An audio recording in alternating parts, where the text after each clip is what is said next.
We are Steve and Jill. Together, we've been buying and reselling land since the 90s. Our data-centric approach leaves our buyers asking, how can you sell it so cheap? Here on the Land Academy Show, We answer that and more. I'm Stephen Jack Butella. And I'm Jill DeWitt, and this is the Land Academy Show. This is episode number 2240 today. Jill and I talk about the end is near for double closing real estate deals. If you don't know what a double closing real estate deal is, also known as wholesaling, I'll explain it very briefly here. You send out a mailer or you contact sellers in some way. A seller calls you back and says, yep, I'm real interested in selling my property for $20,000. If you're us, this is camp number one.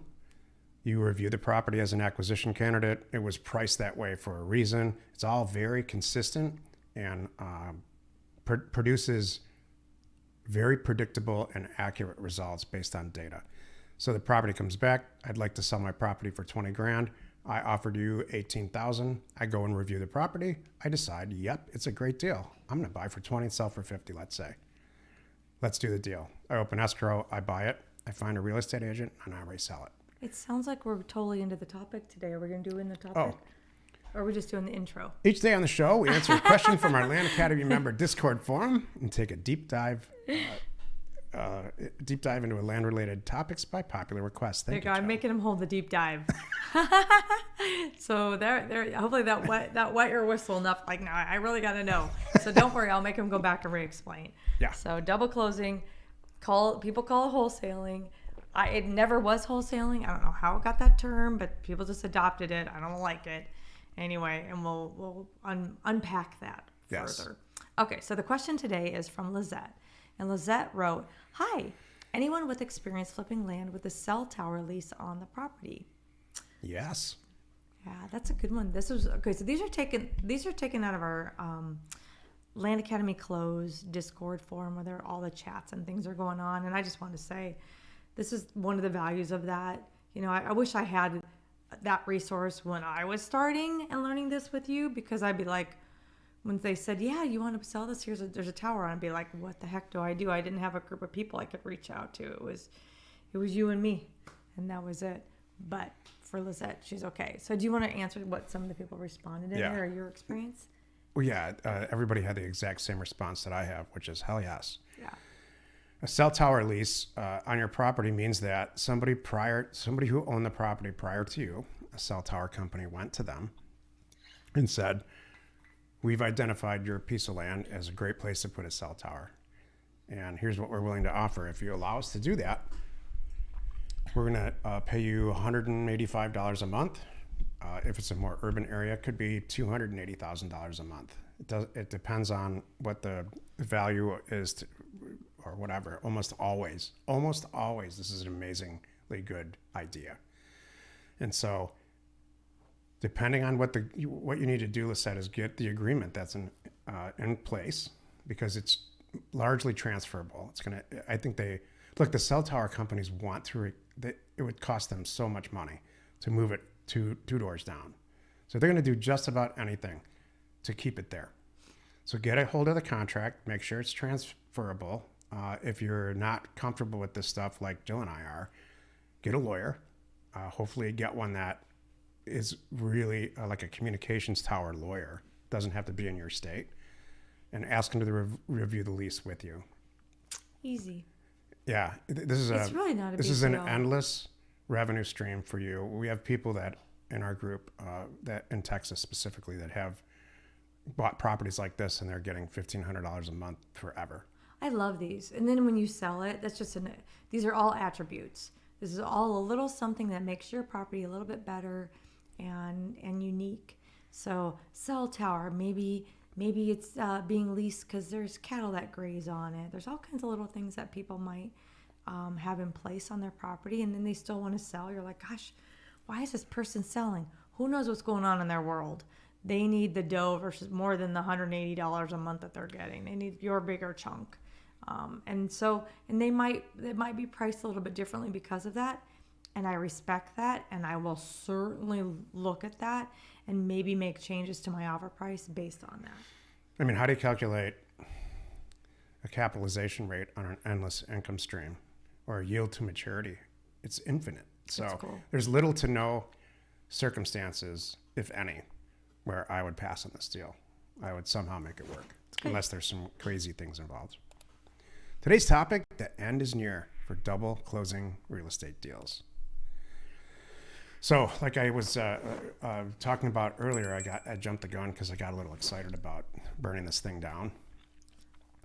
You can buy, our way is to go buy a piece of property, send out the mail, price it, buy a piece of property. In my example earlier, we're going to buy for 20 and sell for 50. We open escrow and actually buy it. We either buy it with our own money or we get funding from other Land Academy members.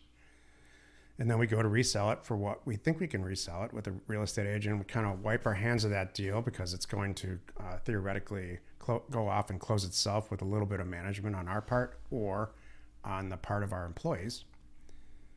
And we live happily ever after and making $30,000. Double closing is this. The seller calls back and says, yep, I would like to sell it for $20,000. And the person who sent the mail out, they're not in the Land Academy group, they're somewhere else, says to themselves, I got nothing to lose. I'm not going to put up any money on this. I'm not even going to see if it's a good deal. I splattered mail all over the place. I'm going to make a big, huge mess. I'm going to accept every single offer that comes back, and I'm going to let the market work itself out. I'm going to let 5% of these deals close, and I'm going to cash the check. So now I've got a contract and not open escrow. I just have a contract that I'm staring at that says I'm going to buy this property for 20 grand.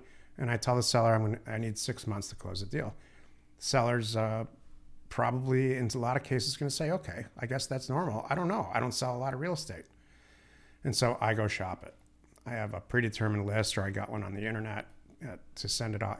Jill and I are on all these lists. And I attempt to wholesale it for $35,000 or $30,000, or in a lot of cases, $22,000. Just want to make a couple of $1,000s. And what it is lying to everybody involved. You're lying to the seller. You're lying to yourself because you don't know how to analyze real estate. And it's all bad. At some point in every one of these transactions, the seller finds out what you're doing. They might talk to their real estate agent about it, their wife, but they're going to be upset finding out that you're marking it up and reselling it. So, and most importantly, and I'll end on this, Jill, more and more municipalities, counties, and states are making this not an option any longer from a legal standpoint. Thank you, Jack. That was good. That was great.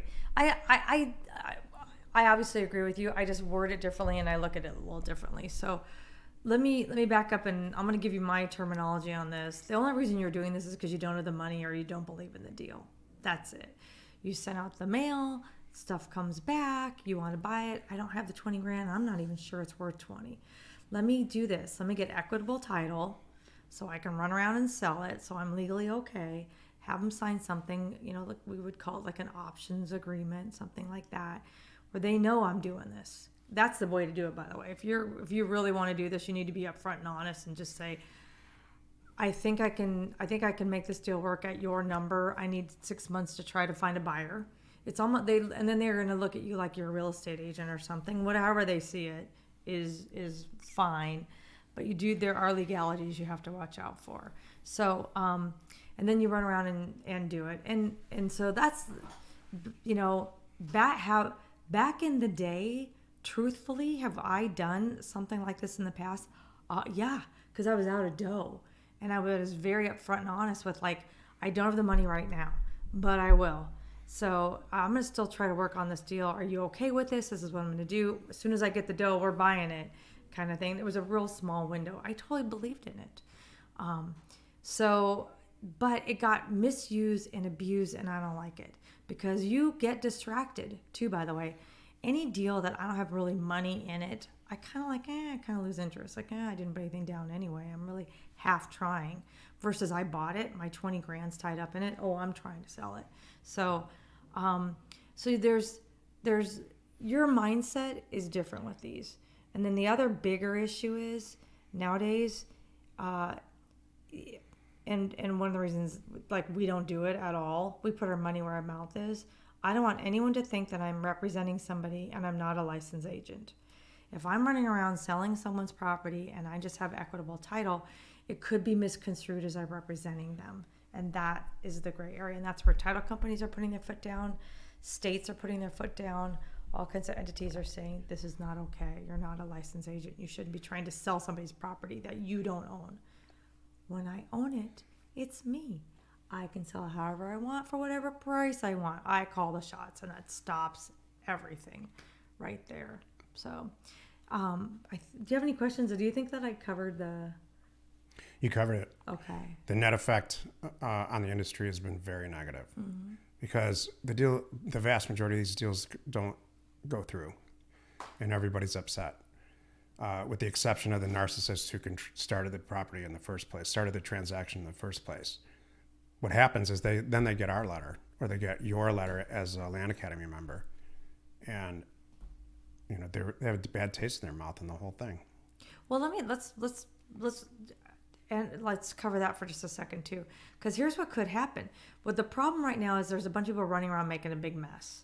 They have all these properties kind of tied up, and they're doing. I remember, I don't know if I heard about it much lately, but a couple of years ago, I would hear of people filing certain things with the county to kind of really lock up these properties and make a mess for these poor sellers, and then like tie it up for 6 months or a year, and maybe the seller did get a real buyer that came along, and they can't because this guy's in the middle, kind of thing, half interested in these properties. So there's a lot of people just get it under contract, kind of like an agent, get the listing. Don't really try, just get the listing. That's all I want to do. Like, well, that's just, you're not a good person. So correct. I don't. Well said. I that is what really bothers me too. If you believe in the property, just buy it and then sell it. And nowadays, if you don't have the dough, I do, and Jack does. There's so many people out there standing by with open checkbooks for really good deals who will fund deals for you, and you guys work out some split on the profit. That's really the answer and how it should be happening. Look, you're stringing everybody along.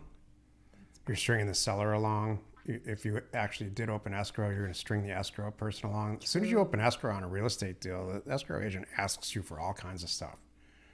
How are you going to pay? Here's the stuff you need to sign. We're going to travel down the path of ordering a title policy. And so if you don't take their calls, or you just open it, you get an escrow number, you're just stringing them along too. True. And then the buyer is going to find out, by the way, if you do the 5% that actually get sold, the buyer finds out, well, wait a minute, you're buying this for $20,000 and I'm buying it from you for $30,000. Well, that's ridiculous. I'm going to, like everyone on the planet now, go on the internet, skip trace the person and say, this is ridiculous. How about you and I do a deal together? That's the reality of what could happen. That's part of why I think the end is coming near on this too. There's nothing keeping them from going behind your back and doing the deal themselves and not telling you. And then at the end, you go, when you're all done, you're trying to do whatever, maybe find a different buyer. The seller's dark. He's long gone. I got paid out. And what are you going to do? Sue him? No, that's not worth your time or worth your money. Correct. And it's done and gone and sold. Sorry. There's nothing good about this business model, except this. It doesn't require any money. Yeah. It requires a lot of slick, fast talking, like a politician. And, if that's what your talent is, then use it for something else. Yeah, it's good. Join us tomorrow where we discuss the truth about cold calling, emailing, and texting for land and house deals. You are not alone in your real estate ambition. We are Jack and Jill. Information and inspiration to buy undervalued property. We hope you find our content valuable, and we appreciate your support. If you have not already, please check out our channel and hit the subscribe button. And your comments and suggestions help us to create the content you're here for. Hitting the like button helps to support our channel's algorithm and gauge your interest for future shows.